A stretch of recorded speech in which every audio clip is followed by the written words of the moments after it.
kalaulah kami di atas dunia dulu, ataupun kami ada akal, law kunna nasru aw na'qilu ma kunna fi ashabis sa'ir. Pada hari ini, pada hari kiamat ni sudah tentu kami tak masuk neraka. Kerana Allah dah nampak dah neraka tempat dia. Bangun di padang mahsyar, orang kafir ni, orang yang tidak beriman ni, neraka dia dah tahu yang ke berapa, tingkat berapa, tempat nombor berapa, dah nampak dah duduk di padang mahsyar lagi. Pada ketika itu, orang kafir ni Allah sebut dalam ayat ni, terkeluar daripada mulut mereka, menyesalnya mereka, oh kalaulah kita di atas dunia dulu ikut seruan Muhammad, sudah tentu hari ini kita tak jadi orang yang masuk neraka. Duk cakap macam tu. Fa'tarafu bizambihim fasuqan li ashabis sa'ir. Mengaku mereka itu, yakni ahli kafir itu, dengan dusta mereka itu dengan Rasul pada ketika di atas dunia dulu. Jatuh bagi ahli neraka itu daripada jauh daripada rahmat Allah Subhanahu wa taala. Mau mengaku di akhirat nanti barulah orang-orang kafir ni, Allah kata dalam ayat ni, baru masing-masing mereka mengaku, aku salah, minta maaf, aku salah, aku dulu menyesal, bagilah kami hidup balik di atas dunia, kami nak ikut yang macam mana Muhammad suruh. Tak jadi dah. Menyesalnya manusia ketika itu. Sama juga manusia yang beriman, menyesal juga dia. Sembahyang pagi, petang, pergi dengar kuliah selalu, pun menyesal juga balik di akhirat nanti. Pasal kau nak menyesal? Menyesalnya kerana dia sikit buat amalan. Kalau tahulah macam ni, aku sentiasa nak sujud kepada Allah Subhanahu wa taala. Tengok Nabi sebut dalam satu hadis, siapa-siapa yang bersedekah, siapa-siapa yang infak sebelah buah kurma sebiji itu belah dua, infak sebelah, bagi orang makan sebelah, dia sebelah makan. Dan pahala infak dia sebelah biji buah kurma tu, separuh buah kurma tu, Allah bela sehinggalah pahala tu menjadi sebesar bukit Uhud di akhirat nanti. Terkejut dia ketika itu, tengok Allahu Akbar. Kalau tahu macam ni, aku nak sedekah satu kontainer kurma kepada orang, tak jadilah. Oh, yang kata akhirat mahal dia sampai macam tu. Begitulah orang-orang kafir ni, menyesal dia. Ya Allah, mengaku Allah juga, bagi kami hidup balik di atas dunia ni, kami nak buat amalan, kami nak sujud, kami nak sedekah, dan kami nak buat macam mana Nabi Muhammad sallallahu alaihi wasallam suruh. Kami percaya hari ini, kami dulu salah, kami dulu silap. Allah kata tak lagi dah. Sekali je bagi pulang. Kita tuan-tuan di atas dunia ni kalau tak sempat ni, kita tak boleh main kuliah subuh pagi ni, besok tengah hari nanti Allah ada kuliah ke pagi ni?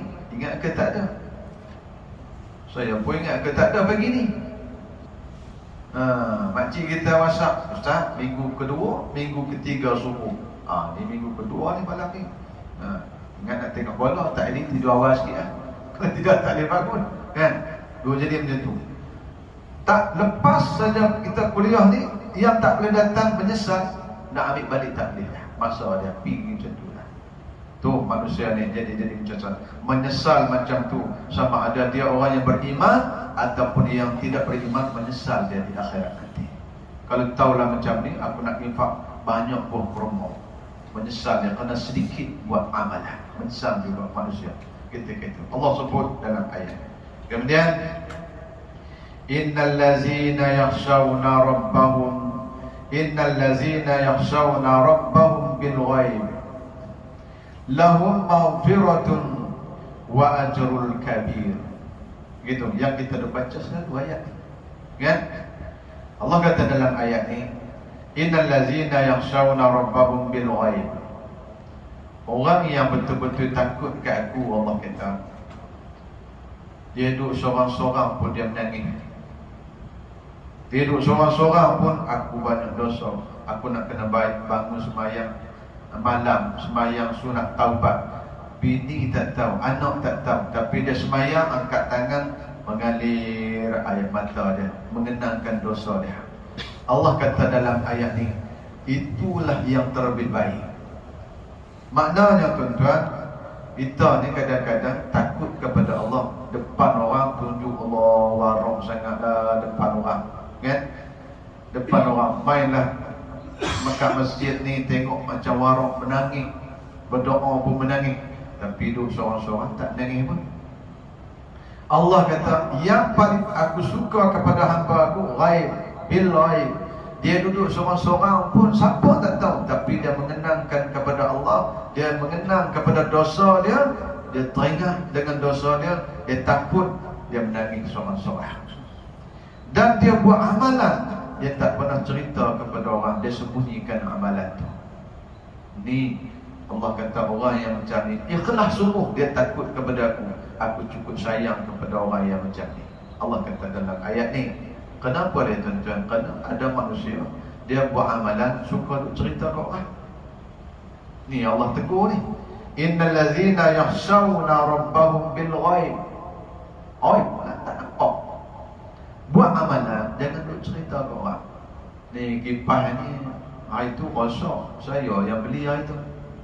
Kipas masjid surau kan. Semalam semalam hujan lebat betul lah. Macam mana? Hantam. Saya bangun sembahyang tahajud semalam, lebat betul lah hujan malam. Nak cerita hujan kan, nak cerita tahajud ni. Ada orang macam tu. Allah kata jangan, benda-benda ni jangan. Kan? Hang buat ikhlas, aku tahu sudah. Allah kata. Tapi boleh tak kita nak buat amalan bagi tahu kat orang?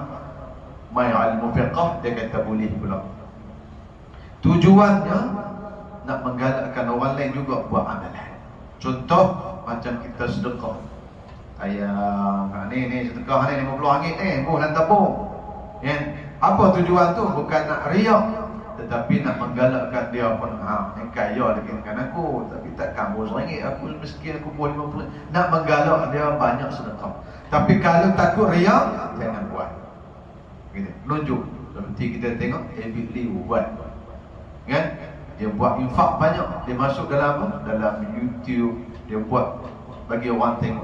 Ramainya manusia teringin nak buat macam dia. Dah ramai orang ikut. Banyak infak.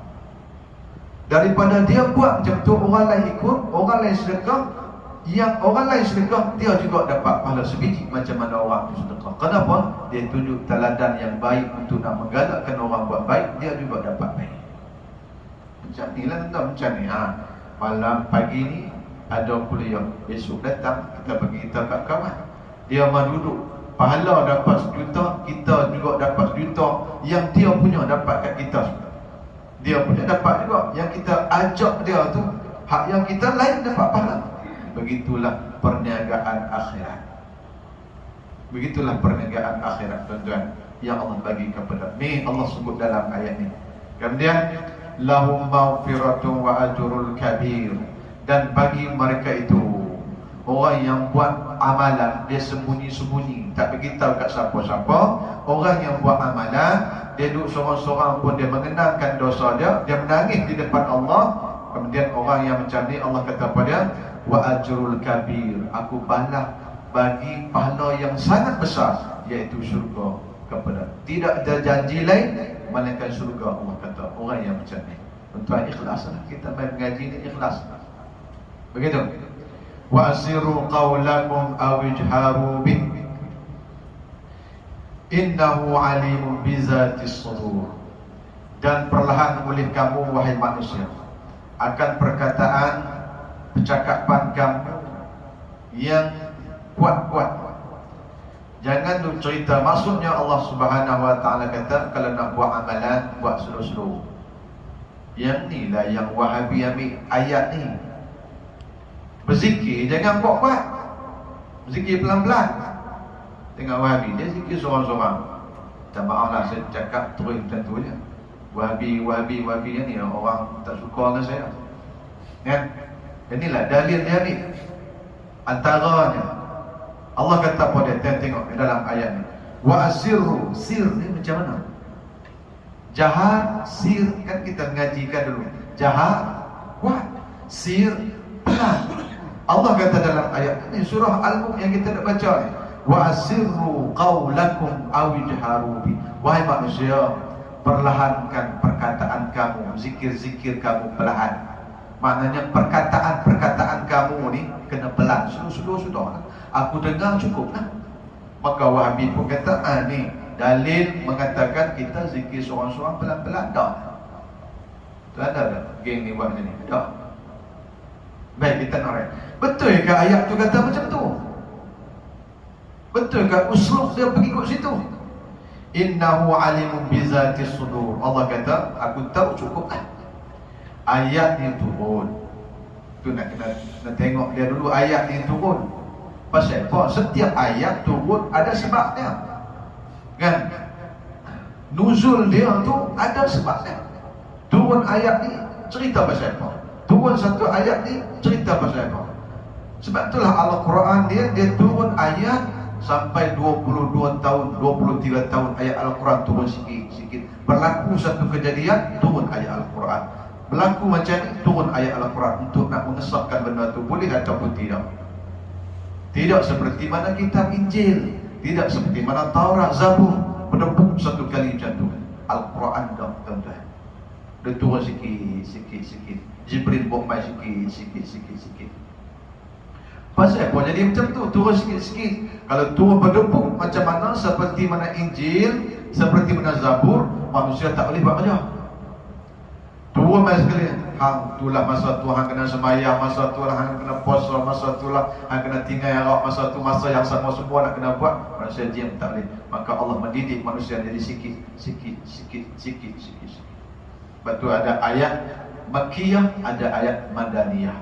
Kalau kita mengaji tafsir Al-Quran, macam anak kita lah, anak kita nak suruh dia ambil subjek ni, nak suruh dia ambil subjek ni, nak semua sekali tafsir, hadis, suruh dia hafal semua, jam pada otak dia. Tak boleh. Dia kena satu. Manusia ni Allah didik macam tu. Kita nak didik anak kita pun buat sikit-sikit. Dengan semua ni nak suruh dia buat semua, tak boleh. Kena didik sikit-sikit. Allah ajar manusia buat. Allah tengok Allah buat langit dan bumi ni pun mengambil masa 6 hari. Boleh Allah nak buat sekelip mata aja boleh. Tapi dah Allah nak ajar manusia. Baik, ayat ni satu hari nuzul dia, cerita dia. Yang kata kena pelan suara kita ni, jangan kuat ni. Ayat ni turun macam ni, uslub dia. Lepas tu jangan mengaji hadis saja. Mengaji hadis saja, makna dia macam tu. Ayat ni turun ketika tu berjalan di pasar Madinah.